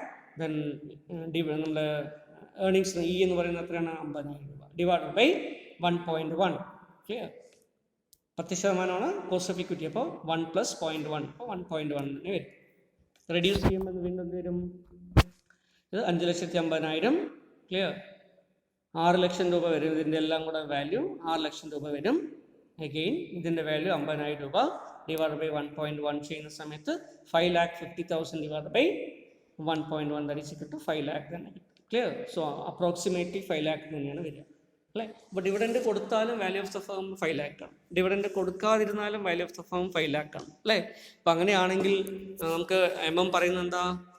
Dividend decisions എന്ന് പറയുന്നത് റീറ്റെൻഷൻ ഓഫ് പ്രോഫിറ്റും ഡിവിഡൻഡ് കൊടുക്കുക എന്ന് പറയുന്നത് എന്തിനെ ബാധിക്കുന്നില്ല? വാല്യൂ ഓഫ് ദ ഫേമിനെ ബാധിക്കുന്നില്ല. അതുകൊണ്ട് ഇത് ഇർറിലവൻ്റ് ആണ്.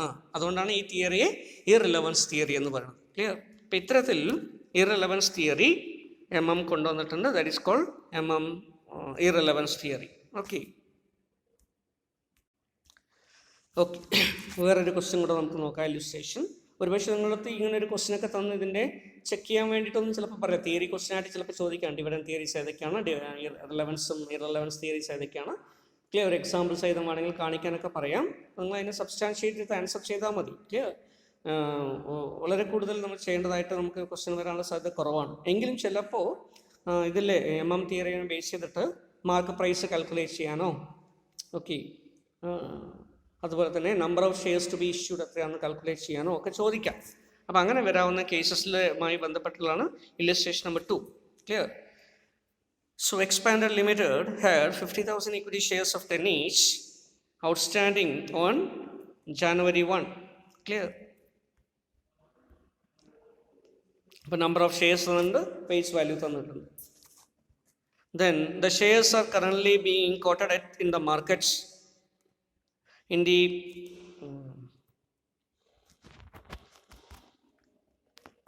so if in the wake of the removal of the dividends restriction, so dividend restraints, the firm now intends to pay a dividend of rupees 2 per share for the current calendar year. Okay, അപ്പോൾ ഡിവിഡൻഡിൻ്റെ rate തന്നിട്ട് 2 രൂപ. It belongs to a risk class whose appropriate capitalization rate is 15%. KE തന്നിട്ടുണ്ട് 15%. അപ്പോൾ തന്നിട്ടുള്ള വിവരങ്ങൾ നമ്മൾ എടുത്ത് എഴുതിയാൽ മതി. D1 is 2, clear, KE is equal to 15. Okay, N already തന്നിട്ടുണ്ട് 50,000 equity shares. Clear? Then using model and assuming no taxes, ascertain the price of the company's share as it is likely to prevail in the end of the year. Clear? P1 calculation ആണ് നമ്മളത് പറഞ്ഞിരിക്കുന്നത്. Then when dividends are declared, dividend declare ചെയ്യുകയാണെങ്കിൽ എന്തായിരിക്കും P1, dividend not declare ചെയ്യുകയാണെങ്കിൽ അല്ലെ when there is no dividend is declared എന്തായിരിക്കും P1. അപ്പോൾ രണ്ട് തരത്തിലും P1 കാൽക്കുലേറ്റ് ചെയ്താൽ മതി. Clear. And also find out number of new equity shares of the company must be issued to meet investment need of 2 lakh. 2 ലക്ഷം രൂപയുടെ investment ഉണ്ടെങ്കിൽ എത്ര പുതിയ ഷെയർ അവർ ഇഷ്യൂ ചെയ്യണം? Assuming that the net income of rupees 1.1 lakh, അവരുടെ profit എന്ന് പറയുന്നത് 1.1 ലക്ഷം രൂപയാണെന്ന് അസ്യൂം ചെയ്തിട്ട്. Also assuming that the dividend is paid. Clear.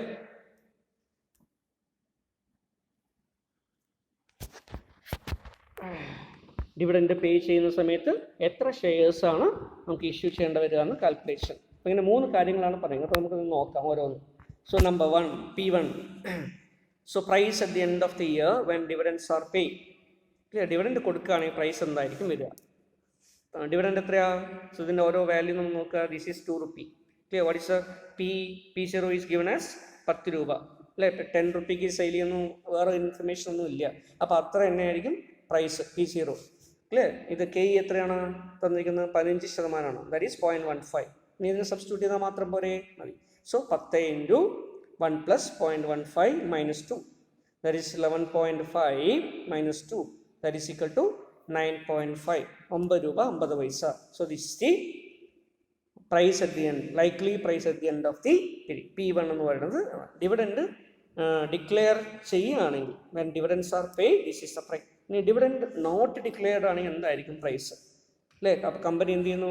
അവരുടെ ഫ്യൂച്ചർ നീഡ്സിന് വേണ്ടി മുഴുവൻ പൈസ എടുത്തു വയ്ക്കുന്നു. അങ്ങനെയാണെങ്കിൽ എന്തായിരിക്കും price? So P1 in that case equal to അല്ലേ, ഇവിടെയും P0 സെയിം ആണ്. ഡിവിഡൻഡ് മാത്രം എന്തായിട്ട് മാറുന്നു? 0 ആയിട്ട് മാറുന്നു.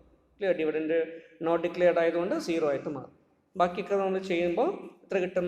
11.5, 11.5 രൂപയാണ് കിട്ടുക. Clear. So when dividends are not declared, market value will be 11.5. When dividends are declared, it will be 9.5. Clear. Then number of shares dividend declare ചെയ്യുകയാണെങ്കിൽ അല്ല, ഈ കേസസ് ആണ് വരുന്നതെങ്കിൽ എന്തായിരിക്കും number of shares to be issue? അപ്പോൾ നമ്മൾ നോക്കും, നമ്മുടെ ഫോമുല എഴുതുന്നു. Number of new shares to be issued കണ്ടുപിടിക്കാൻ നമ്മൾ M = അല്ലേ I - E - N × D1 / P1 ആ ഫോമുലയാണ് ഉപയോഗിക്കുക. So what is I require? 2 lakh.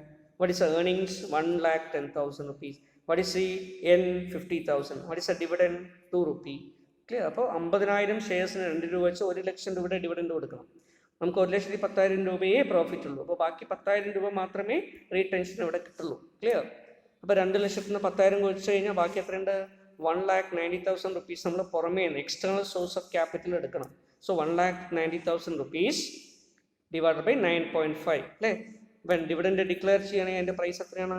9.5 ആണ്. ക്ലിയർ. അതുകൊണ്ട് മാർക്ക് പ്രൈസ് കൊണ്ട് ഡിവൈഡ് ചെയ്തു. അപ്പോൾ നമുക്ക് എന്ത് കിട്ടി? 20,000 ഷെയർസ് കിട്ടി. അപ്പോൾ 20,000 ഷെയർ നമ്മൾ ഇഷ്യൂ ചെയ്യേണ്ടി വരും. Clear. Okay.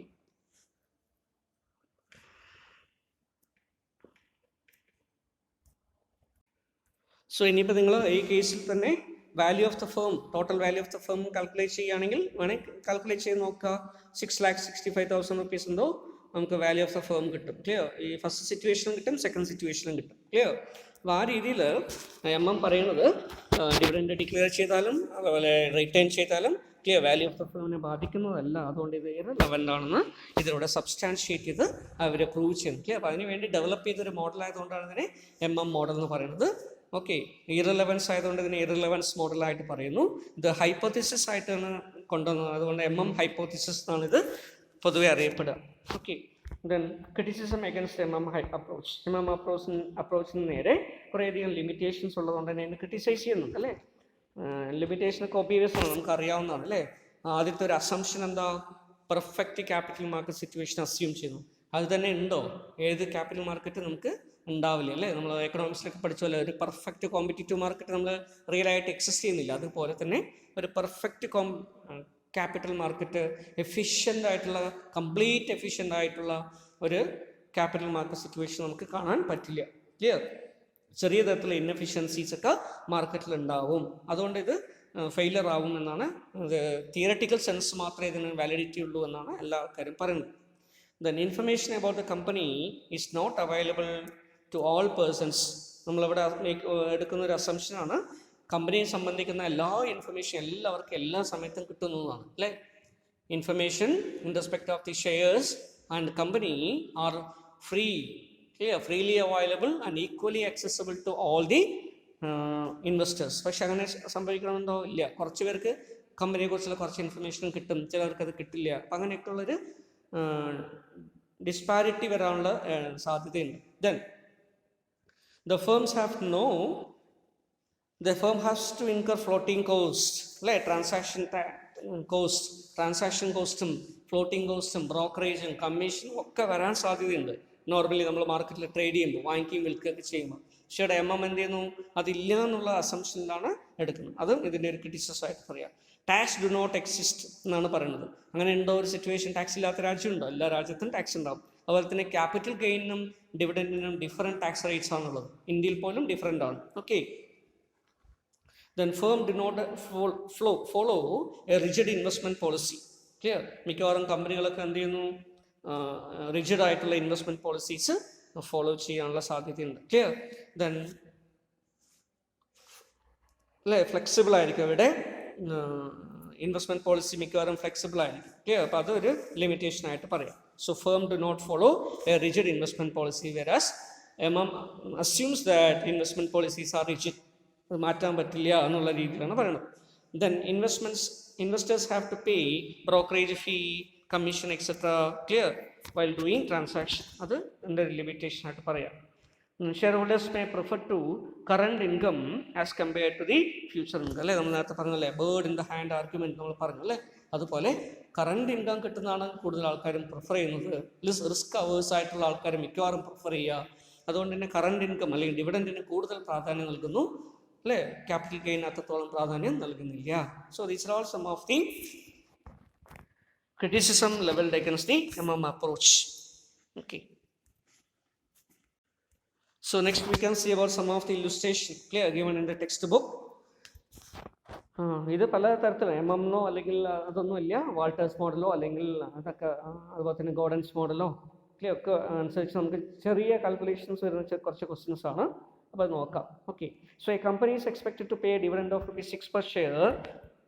Then the dividend is expected to grow perpetually at a rate of 9%. And what is the value of the share?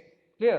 If the required rate of return is 15%, 15% KE എങ്കിൽ required rate എങ്കിൽ 9% G growth rate എങ്കിൽ ₹6 വെച്ചിട്ടാണ് dividend കൊടുക്കുകയെങ്കിൽ എന്തായിരിക്കും ഷെയറിൻ്റെ price എന്നാണ് അല്ലേ. നമുക്കറിയാം P calculate ചെയ്യാൻ, P0 calculate ചെയ്യാൻ നമ്മൾ ഉപയോഗിക്കുന്ന ഫോമുല എന്താ? ഗോർഡൻസ് ഫോമുല D1/KE - E ആണ്. ക്ലിയർ? അപ്പോൾ നമുക്ക് എന്ത് ചെയ്യാം, എത്ര ഇൻഫർമേഷൻ നോക്കുകയാണെങ്കിൽ നമുക്ക് ഈ ഫോമുല ഉപയോഗിച്ചിട്ടാണ് ചെയ്യാൻ പറ്റുക. അപ്പോൾ സോ P0 = D1/KE - E. എല്ലാ വേരിയബിൾസ് തന്നിട്ടുണ്ട്. അപ്പോൾ 6 D1 = 6 /KE 0.15 - G that is 0.09. Therefore 6 /0.06 clear, that is equal to ₹100. അപ്പോൾ അങ്ങനെ പ്രൈസ് കാൽക്കുലേറ്റ് ചെയ്യാനാണ് പറഞ്ഞെങ്കിൽ നമുക്ക് പ്രൈസ് കാൽക്കുലേറ്റ് ചെയ്യാം. ക്ലിയർ? അപ്പോൾ ക്വസ്റ്റ്യനിൽ എന്തൊക്കെയാണോ നമുക്ക് തന്നിരിക്കുന്നത് അതനുസരിച്ചിട്ട് കാൽക്കുലേറ്റ് ചെയ്യാം. Clear? So next is the current price of the company's share is ₹75 and dividend per share is ₹5. Calculate the dividend growth rate if the capitalization rate is 12%. ഇവിടെ കെയും തന്നിട്ടുണ്ട്, കറണ്ട് മാർക്കറ്റ് പ്രൈസ് P0 തന്നിട്ടുണ്ട്. Clear? അതുപോലെ തന്നെ ഡിവിഡൻഡും തന്നിട്ടുണ്ട്. Clear? നമ്മളിത് എന്ത് തന്നില്ല? G തന്നിട്ടില്ല, ഗ്രോത്ത് റേറ്റ് തന്നില്ല. അപ്പോൾ ഇത് ഗ്രോത്ത് റേറ്റ് എങ്ങനെ കണ്ടുപിടിക്കുക? സോ G = ക്ലിയർ, നമുക്ക് വേണമെങ്കിൽ ഈ ഫോമുല എഴുതാം ആദ്യം. ക്ലിയർ? P0 = D1/KE - G. എന്നിട്ട് അതിലേക്ക് എന്ത് ചെയ്യാം, അതിനെ സബ്സ്റ്റിറ്റ്യൂട്ട് ചെയ്തിട്ട് വാല്യൂസ് ഒക്കെ സബ്സ്റ്റിറ്റ്യൂട്ട് ചെയ്യുമ്പോൾ G ഉണ്ടാവില്ല. അപ്പോൾ Gയെ നമ്മൾ എന്ത് ചെയ്യുക, ഇക്വേഷൻ ഇപ്പുറത്ത് കൊണ്ടുവന്നിട്ട് അതിനെ സോൾവ് ചെയ്തിട്ടില്ല. അതല്ലെങ്കിൽ നമുക്ക് ഷോർട്ട് കട്ടായിട്ട് എങ്ങനെ ഏതാണെങ്കിൽ ഫോമുല റിട്ടേൺ ചെയ്യാം. So growth rate G = KE - D1/P0. Clear? And what is A KE here? 0.12, 12%. What is a D1? That is 5. What is a P0? 75. So 0.12 minus 5/75 equal to 0.05. Clear? That is 0.5%. 5% നമുക്ക് കിട്ടും. അങ്ങനെ growth rate തന്നിട്ടില്ലെങ്കിൽ growth റേറ്റും calculate ചെയ്യാൻ പറ്റും. Okay. So next illustration. So the current price of an equity share of a company's share is ₹200. 200 രൂപയാണ് ഇപ്പോഴത്തെ market price. The company is expected to pay a dividend of 5 per share next year. Annual growth rate in dividend is 10%. an investor's required rate of return is 12%. What is the should he buy the share? ഈ share വാങ്ങിക്കണമെന്നാണ് അല്ലേ. ഇങ്ങനെ buying സെല്ലിങ്ങിൻ്റെ ഒക്കെ ചോദ്യം വരുന്ന സമയത്ത് നമ്മൾ എന്ത് ചെയ്യണം? ഇൻട്രൻസിക് വാല്യൂ കാൽക്കുലേറ്റ് ചെയ്ത് നോക്കിയിട്ടാണ് അത് പറയുക അല്ലേ. അപ്പോൾ 200 രൂപ ഇപ്പോൾ വിലയുണ്ട് ഷെയറിന്. അപ്പോൾ നമ്മൾ എന്ത് ചെയ്യുന്നു? ആദ്യം ഇൻട്രൻസിക് വാല്യൂ കാൽക്കുലേറ്റ് ചെയ്യുന്നു. ഈ തന്നിരിക്കുന്ന ഡീറ്റെയിൽ അനുസരിച്ച് ഏത് വെച്ചിട്ടാണ് കാൽക്കുലേറ്റ് ചെയ്യാൻ പറ്റുക? So we can calculate according to Gordon's model. Clear? So d1 divided by ke minus g ചെയ്തു 5 divided by ke 0.12 minus g equal to 0.1 10%. So 5 divided by 0.02 that is equal to 250. So intrinsic value calculated is greater than market price, current market price. അപ്പോൾ നമുക്ക് എന്ത് പറയാം? അങ്ങനെയുള്ള situations by recommendation കൊടുക്കുക. Clear? കാരണം ഇതിന് 250 രൂപ വില ഇൻട്രൻസിക് ആയിട്ടുണ്ട്, പക്ഷേ മാർക്കറ്റിൽ ഇപ്പോൾ 200 രൂപയുള്ളൂ. അപ്പോൾ ഫ്യൂച്ചറിൽ മാർക്കറ്റിൽ വില കൂടാനായിരിക്കും സാധ്യത. അതുകൊണ്ട് ഈ പ്രൈസ് എന്ത് ചെയ്യാം? ഇപ്പോൾ 200 രൂപയ്ക്ക് മാർക്കറ്റിൽ നിന്ന് വാങ്ങിക്കാം. ക്ലിയർ? അപ്പോൾ അങ്ങനെ ബൈ റെക്കമെൻഡേഷൻ നമുക്ക് കൊടുക്കാൻ പറ്റും. Then illustration number 11. A book value per share of a company is 145.5 and the rate of return on equity is 10%. The company follows a dividend policy of 60% payout. And what is the price of the share if the capitalization rate is 12%? Clear? അപ്പോൾ കമ്പനിയുടെ rate തന്നിട്ടുണ്ട്, capitalisation rate തന്നിട്ടുണ്ട്. Clear? അതുപോലെ തന്നെ pay out ratio തന്നിട്ടുണ്ട്. അപ്പോൾ നമുക്ക് retention ratio കണ്ടുപിടിക്കാൻ പറ്റും. അപ്പോൾ ഇതനുസരിച്ച് നോക്കുകയാണെങ്കിൽ ഏതനുസരിച്ച് നമുക്ക് കണ്ടുപിടിക്കാം? തന്നിട്ടില്ല, EPS തന്നിട്ടില്ല. അപ്പോൾ നമ്മൾ എന്ത് ചെയ്യണം? EPS കാൽക്കുലേറ്റ് ചെയ്യണം. ക്ലിയർ? എങ്ങനെയാണ് EPS കാൽക്കുലേറ്റ് ചെയ്യുക? മാർക്കറ്റ് പ്രൈസ് തന്നിട്ടുണ്ട്. ക്ലിയർ? എത്ര ശതമാനം റിട്ടേൺ കിട്ടുക? ഒരു ഷെയർ 145.5 ആണ് പറയുന്നത് അല്ലേ. എത്രയാണ് റേറ്റ് ഓഫ് റിട്ടേൺ കിട്ടുന്നത്? Internal rate of return R is given as 10%. And therefore 10 by 100 that will give you 14.55. Clear? 14.55 നമുക്ക് കിട്ടും. ഓക്കെ. അപ്പോൾ തന്നിരിക്കുന്ന ഇൻഫർമേഷൻ അനുസരിച്ചിട്ടാണ് ഇത് കാൽക്കുലേറ്റ് ചെയ്യുക. അവിടെ തന്നിരിക്കുന്ന വിവരം അനുസരിച്ച് നമുക്ക് എന്ത് ചെയ്യാം? 145 രൂപ എന്നാണ് അവിടെ കമ്പനീസിൻ്റെ ഷെയർ അല്ലേ. Book value per share is 145. അപ്പോൾ അതിൻ്റെ 10% ആണ് റേറ്റ് ഓഫ് റിട്ടേൺ എന്നും പറഞ്ഞിട്ടുണ്ട്. അതുകൊണ്ട് 10% എടുത്തു. ഈ 10% ആയിരിക്കും earnings per share EPS 14.55. Dividend per share എന്താണ് നമുക്കറിയാൻ പറ്റും അല്ലേ. What is A dividend per share നമുക്ക് കാൽക്കുലേറ്റ് ചെയ്യുന്നതിന് വേണ്ടി 60% പേ ഔട്ട് എന്ന് തോന്നുന്നുണ്ട്. അങ്ങനെയാണെങ്കിൽ എന്ത് ചെയ്യുന്നു? 14.55 അല്ലേ. ഇതാണ് പ്രോഫിറ്റ്, ഒരു ഷെയറിൻ്റെ പ്രോഫിറ്റ്. എന്ന് 60% എന്ത് ചെയ്യണം? ഡിവിഡൻഡ് ആയിട്ട് കൊടുക്കുക. അപ്പോൾ ഡിവിഡൻഡ് പെർ ഷെയർ DPS എന്ന് പറയുന്നത് എത്രയായിരിക്കും? So 8.73. Yeah. So that is 14.55 into 60%. That is 8.73. Then what is a growth in dividend? അല്ലേ, എത്ര ശതമാനമാണ് ഗ്രോ ചെയ്യുന്നത്? അപ്പോൾ നമ്മളത് നോക്കാൻ വേണ്ടിയിട്ട് എന്ത് ചെയ്യുന്നു? That is G equal to, clear അല്ലേ, B into R നമ്മൾ ചെയ്തിട്ടുണ്ട് അല്ലേ. എന്നാൽ B, what is B? Retention ratio. What is R? Rate of return. Clear? What is a B here? 60% പേ ഔട്ടാണ് തന്നിരിക്കുന്നത്. അപ്പോൾ 40% എന്തായിരിക്കും? B ആയിരിക്കും retention. So 0.4 into R. What is R? 0.1. 10% തന്നിട്ടുണ്ട്. Clear? So 0.4 into 0.1 that is equal to 0.04. That is 4%. Clear? 4% growth rate. Clear? അപ്പോൾ growth rate തന്നിട്ടില്ല എങ്കിൽ B into R വെച്ച് ചെയ്യാം കേട്ടോ. റിട്ടൻഷൻ അറിയെങ്കിൽ അത് വെച്ച് ചെയ്യാം. Then price of the share equal to P0 equal to D1 divided by KE minus D. അതിനെ സബ്സ്റ്റിറ്റ്യൂട്ട് ചെയ്താൽ മാത്രം മതി. വാല്യൂസ് ഒക്കെ നമുക്ക് ഇവിടെ കിട്ടിയിട്ടുണ്ട് അല്ലേ. So D is given as 8.73. Clear? Cost of equity is given as 12%, that is 0.12. G equal to 0.04, that is 4%. Therefore 8.73 divided by 0.08, that is 109.13. 109.13. Clear? So this is the price. So next question, one more question is there. A company decides that it will not pay dividend of any share, it will not pay dividend for 20 years. 20 വർഷം വരെ ഒരു dividend കൊടുക്കുന്നില്ല എന്നൊരു തീരുമാനം എടുത്തിരിക്കുന്നു. Clear? Then after that time, ഇതിന് ശേഷം എന്ത് ചെയ്യുന്നു? 20 വർഷങ്ങൾക്ക് ശേഷം എല്ലാ വർഷവും 15 രൂപ വെച്ച് ഡിവിഡൻഡ് കൊടുക്കാൻ വേണ്ടി തീരുമാനിച്ചു. ക്ലിയർ? ആദ്യത്തെ 20 വർഷം ഡിവിഡൻഡ് ഒന്നും കൊടുക്കുന്നില്ല, 15 വർഷത്തിന് ശേഷം ഡിവിഡൻഡ് കൊടുക്കും. അപ്പോൾ എത്ര കൊടുക്കുന്നു? ഓരോ വർഷവും 15 രൂപ വെച്ചിട്ടായിരിക്കും കൊടുക്കുക. Clear? Then however, the company at present is able to pay rupees 3 per share as dividend. Clear? ഇപ്പോൾ ഡിവിഡൻഡ് കൊടുക്കുകയാണെങ്കിൽ 3 രൂപ വെച്ചിട്ട് എല്ലാ വർഷവും കൊടുക്കാൻ പറ്റും. Clear? If a company is making payment of dividend, clear, then rupees 3 per share can be distributed as dividend, clear, year wise. ഓരോ വർഷം 3 രൂപ വെച്ചിട്ട് കൊടുക്കാൻ പറ്റും. So the required rate of return is 10%, clear. And what is the loss to each shareholder? ഇങ്ങനെയുള്ളൊരു ഡിസിഷൻ്റെ ഫലമായി share ഹോൾഡേഴ്സിന് എത്ര loss സംഭവിച്ചിട്ടുണ്ട് എന്ന് കാൽക്കുലേറ്റ് ചെയ്യാനാണ് നമ്മളടുത്ത് പറഞ്ഞിരിക്കുന്നത്, clear. And calculate the value of the equity share. Equity ഷെയറിൻ്റെ വാല്യൂ കാൽക്കുലേറ്റ് ചെയ്യാനും പറഞ്ഞത്. അപ്പോൾ നമ്മൾ ആദ്യം എന്ത് ചെയ്യണം? ഇക്വിറ്റി ഷെയറിൻ്റെ വാല്യൂ കാൽക്കുലേറ്റ് ചെയ്യാം, ക്ലിയർ. എന്നിട്ട് നമുക്ക് ലോസിലേക്ക് വരാം. അപ്പോൾ ആദ്യം എന്ത് ചെയ്യുന്നു? 20 വർഷത്തിന് ശേഷമാണ് ഡിവിഡൻഡ് കൊടുക്കുന്നതെങ്കിൽ, 20 വർഷം വരെ ഡിവിഡൻഡ് കൊടുക്കുന്നില്ല എങ്കിൽ, അല്ലേ, അപ്പോൾ നമ്മൾ എന്ത് ചെയ്യണം? P20 കണ്ടുപിടിക്കണം. എന്താ P20? Price at the end of the 20th year, 20ാമത്തെ വർഷത്തെ പ്രൈസ്, അല്ലേ. സാധാരണ നമ്മൾ P കണ്ടുപിടിക്കാൻ വേണ്ടി എന്താ ചെയ്യുക? P = D/KE. വേറെ ഒന്നും ഗ്രോത്ത് ഒന്നും തന്നിട്ടില്ലെങ്കിൽ നമുക്ക് ഇതാണ് ചെയ്യാൻ പറ്റുക, അല്ലേ. ഡിവിഡൻഡ് ക്യാപിറ്റലൈസേഷൻ മോഡൽ അനുസരിച്ച് ഡിവിഡൻഡ് / KE ആണ് ചെയ്യുക, clear. And what is A dividend? 15 രൂപ വെച്ചിട്ടാണ് ഡിവിഡൻഡ് കിട്ടുമെന്ന് പറയുന്നത്, അല്ലേ, 20 വർഷത്തിന് ശേഷം. What is KE? 10%, 0.1, that is 150 rupees ആണ് 20 വർഷങ്ങൾക്ക് ശേഷം വരുന്ന ഷെയറിൻ്റെ പ്രൈസ്. 20th ഇയറിൽ 20ാമത്തെ വർഷത്തിൽ നമുക്ക് 150 രൂപ കിട്ടും. പക്ഷെ ഇപ്പോഴത്തെ വില എത്രയാണ് അതിൻ്റെ? അപ്പം നമ്മൾ എന്ത് ചെയ്യുന്നു? ഈ 150 രൂപയെ ഇപ്പോഴത്തെ പ്രസൻറ്റ് വാല്യൂയിലേക്ക് മാറ്റുന്നു. അതെങ്ങനെയാണ് മാറ്റുക? സോ P0 = 150 ഡിവൈഡഡ് ബൈ, അല്ലേ, this is future value. And therefore അതിൻ്റെ പ്രസൻറ്റ് വാല്യൂ കാൽക്കുലേറ്റ് ചെയ്യാൻ വേണ്ടി 1.1, ക്ലിയർ, 1.1 raised to 20, ക്ലിയർ. 1.1 എങ്ങനെ കിട്ടുക? 1 + 0.1, clear. Discount rate 10%, capitalization rate ആണ് ഡിസ്കൗണ്ട് റേറ്റ് ആയിട്ട് എടുക്കുന്നത്, ക്ലിയർ.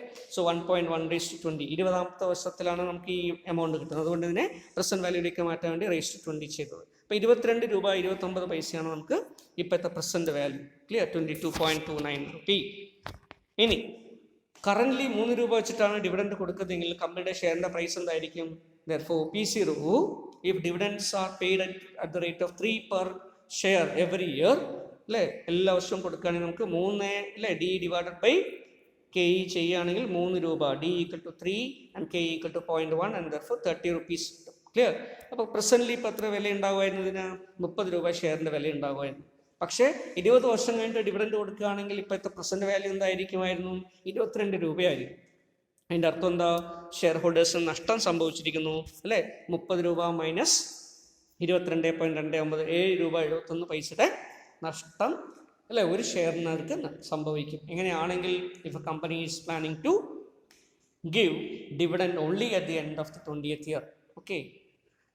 അപ്പോൾ ഇങ്ങനെ പലതരത്തിലുള്ള സിറ്റുവേഷൻസ് നമുക്ക് എന്ത് ചെയ്യാൻ പറ്റും? അനലൈസ് ചെയ്ത് നോക്കിയിട്ട് ഏതാണോ കമ്പനിക്ക് നല്ലത്, ഷെയർ ഹോൾഡേഴ്സിൻ്റെ വെൽത്ത് കൂടുക, നമുക്ക് നോക്കിയിട്ട് വേണം എന്ത് ചെയ്യാം? ഒരു ഡിവിഡൻഡ് പോളിസി സെലക്ട് ചെയ്യാം, ക്ലിയർ. അപ്പോൾ അതാണ് ഡിവിഡൻഡ് പോളിസിയുമായി ബന്ധപ്പെട്ടുള്ള ചാപ്റ്റർ.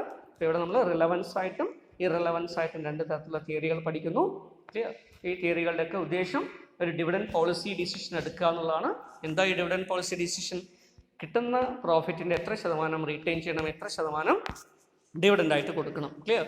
അപ്പോൾ അതിനനുസരിച്ച് നമ്മൾ ഒരു തീരുമാനം എടുക്കുക, ഓക്കെ.